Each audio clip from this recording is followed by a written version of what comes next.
They looked at the 82-year-old woman signing away her house.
Terms designed to scare someone who doesn't understand them.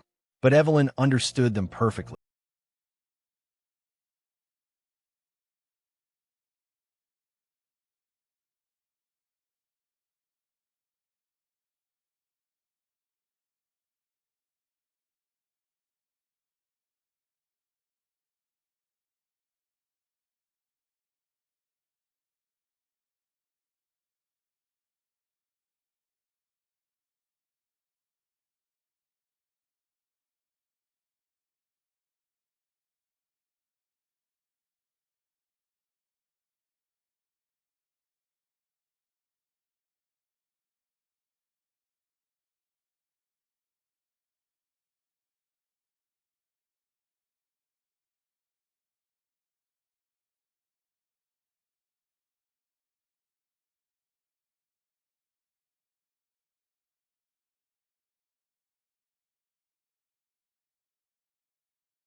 She lost her house to a company called Northwest Property Group last year.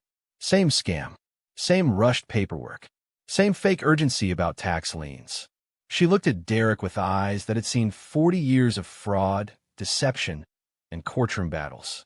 Did you really think I was just a confused old lady? Here's what Derek didn't know, what he couldn't have known. From the moment he and Kyle had walked into Evelyn's house on March 14th, she'd been gathering evidence. When they left after getting her signatures, she'd immediately photographed every document they'd left. She'd recorded their entire pitch on her phone. Yes, the elderly woman they assumed couldn't work technology had an iPhone 14 and knew exactly how to use its voice memo feature. But she didn't call the police. Not yet, because Evelyn had seen too many of these cases fall apart in court. The scammers would claim the victim signed willingly, but they explained everything, that it was a legitimate business transaction, and without solid evidence of fraud, criminal charges rarely stuck. The victims lost their homes, the scammers moved to the next city, and justice was never served. Evelyn wasn't going to let that happen.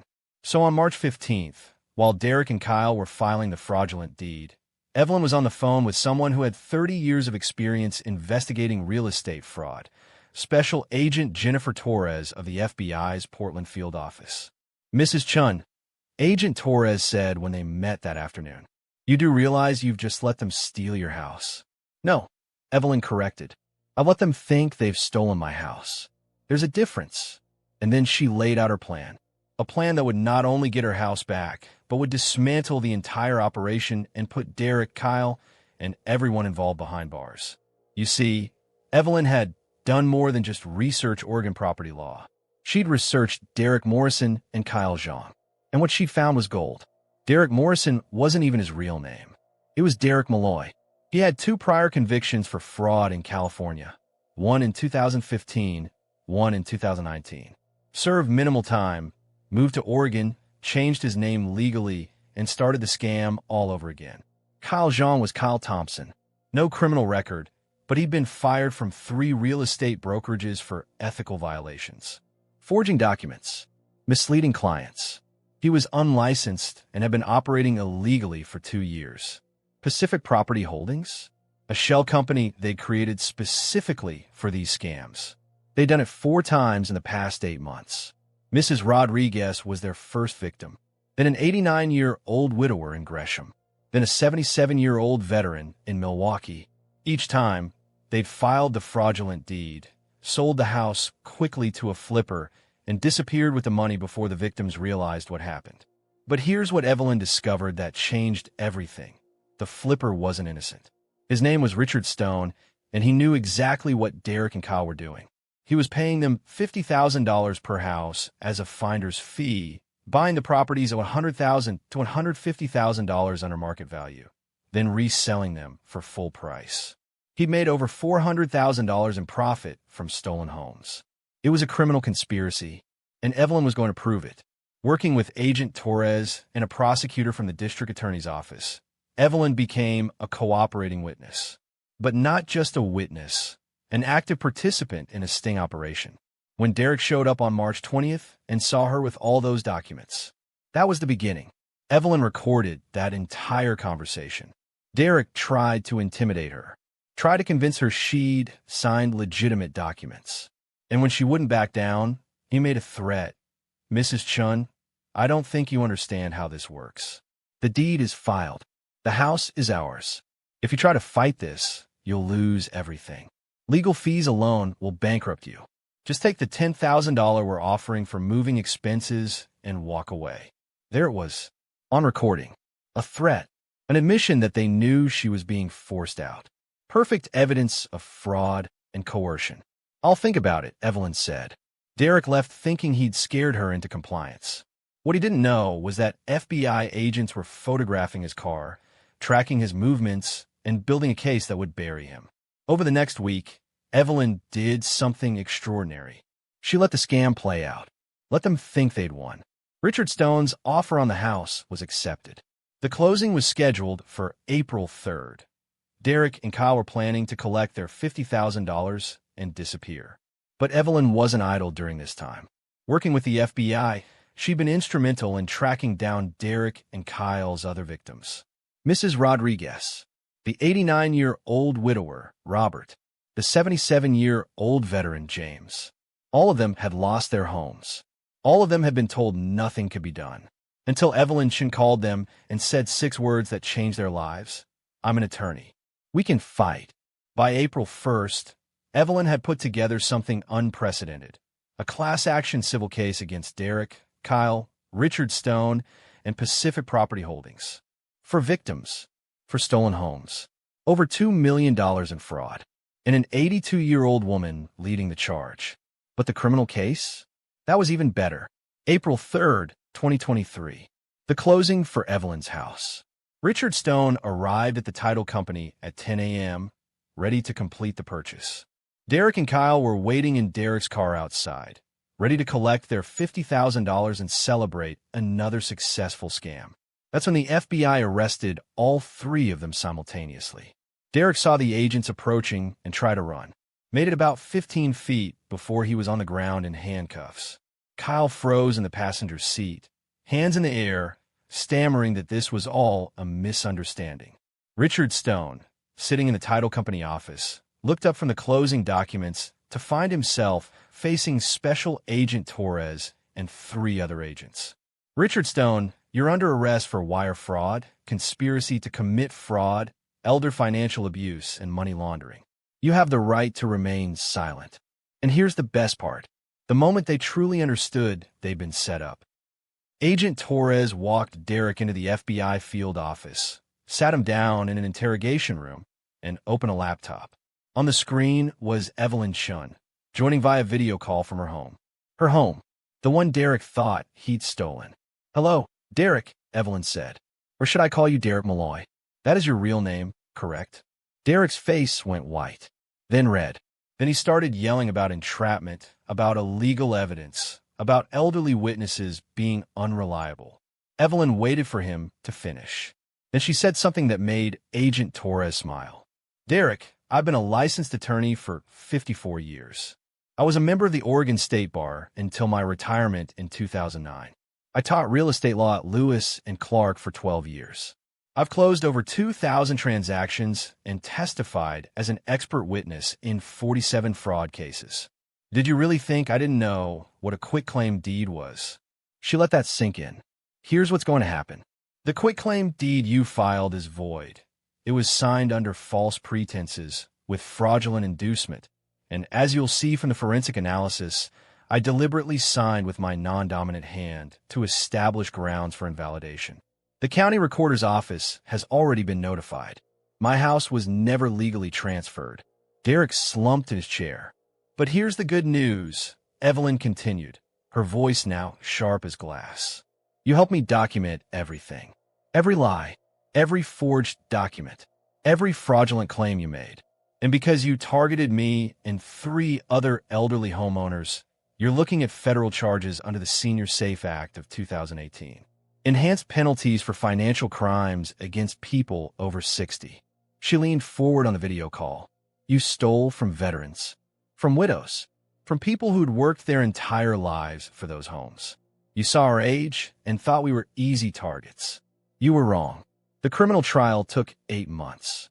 Derek Malloy, Kyle Thompson, and Richard Stone were each charged with 16 federal counts. Wire fraud, mail fraud, elder financial abuse, conspiracy to commit fraud, money laundering." Evelyn testified for 6 hours. At 82 years old, she walked the jury through every element of the scam, explained property law in terms they could understand, showed them the recordings, the documents, the pattern of predatory behavior. The defense attorney tried to paint her as confused, as having misunderstood a legitimate business transaction. He made a critical mistake. He asked her about her qualifications. "Mrs. Chen, you claim to understand real estate law, but isn't it true you've been retired for 14 years? Evelyn smiled. "Yes, I retired in 2009. Before that, I practiced real estate law for 40 years. I was the senior partner at Chen and Associates. I taught real property and contract law at Lewis and Clark. I've written 23 published articles on property fraud.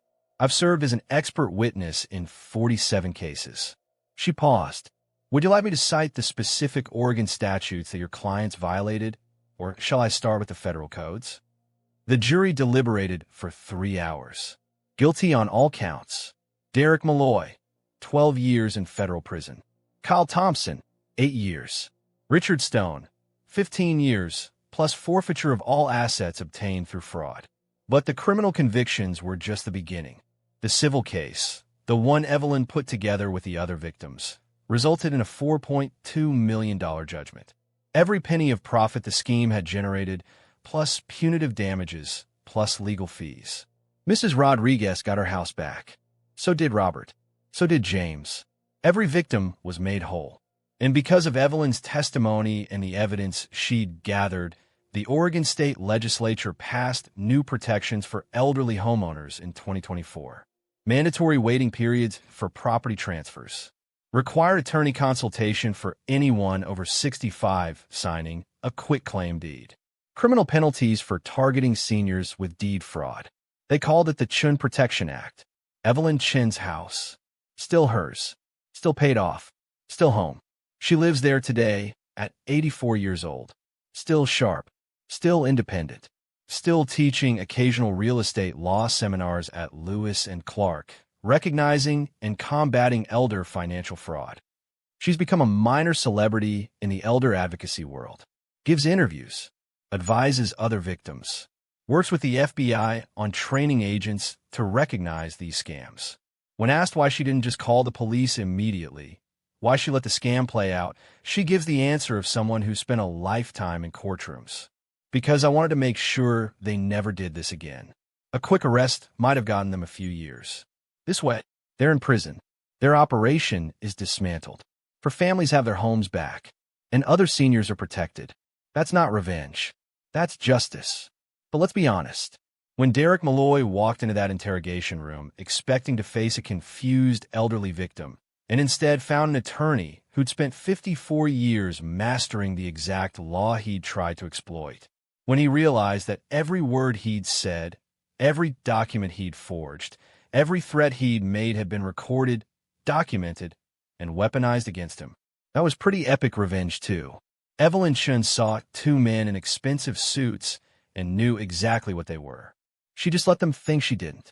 And by doing that, by being patient, by using 60 years of legal expertise, she didn't just save her house. She saved 4 houses, put 3 criminals in prison, changed state law, and proved that underestimating someone because of their age is the biggest mistake you can make. They saw an 82-year-old woman. They should have seen an attorney who'd never lost a case, and who wasn't about to start with them. What would you have done in Evelyn's situation? Would you have called the police immediately, or play the long game like she did? Let me know in the comments below. And remember, age isn't a weakness. It's 82 years of experience, 82 years of wisdom, 82 years of learning how to fight. Don't ever forget that.